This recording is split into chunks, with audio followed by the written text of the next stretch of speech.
ce chapitre sur la réaction chimique, nous allons débuter par la définition de ce qu'est un système chimique et une transformation chimique.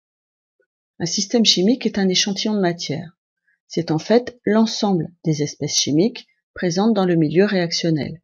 On le décrit donc en écrivant les formules chimiques des espèces qui le constituent, en précisant la quantité de matière de chacune de ces espèces chimiques, exprimée en mol, mais également en donnant l'état physique de ces espèces chimiques, qu'elles soient solides, liquides, gazeuses ou en solution aqueuse.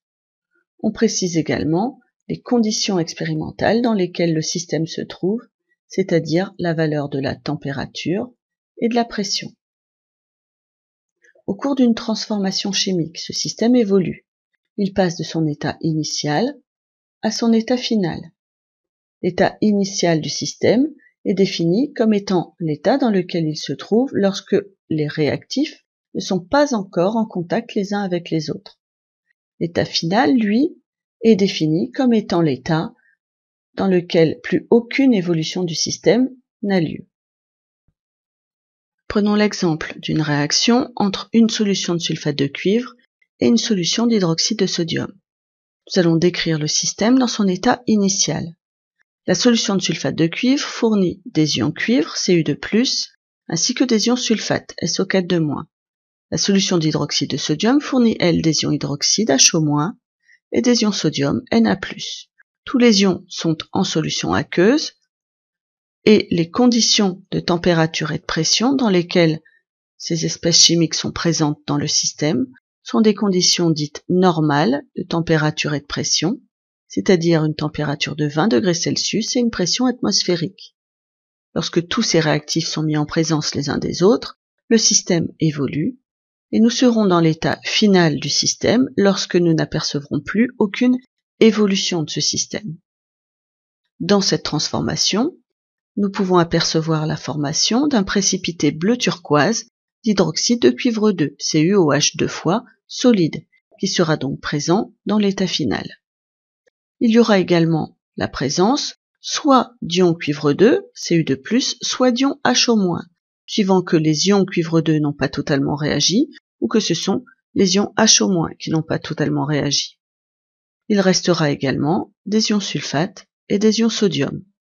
On peut considérer que les conditions de température et de pression restent inchangées.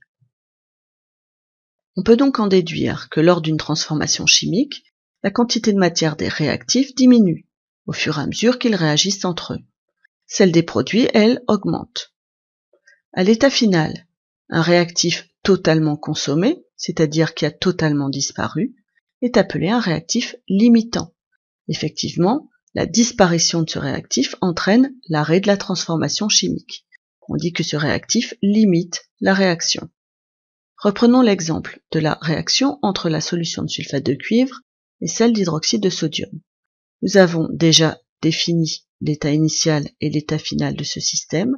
On se rend compte qu'entre l'état initial et l'état final, les ions Cu2+ et les ions HO- ont vu leur quantité de matière diminuer. L'un ou l'autre peut ne plus être présent à l'état final. Les réactifs de cette transformation sont donc les ions Cu2+ et les ions HO-. On peut également remarquer la présence de l'hydroxyde de cuivre 2 à l'état final alors qu'il n'était pas présent à l'état initial. Le produit de la réaction sera donc l'hydroxyde de cuivre 2. Les espèces chimiques ne voyant pas leur quantité de matière se modifier sont appelées des espèces spectatrices. Nous avons donc ici les ions sulfate et les ions sodium qui sont les espèces spectatrices de la transformation.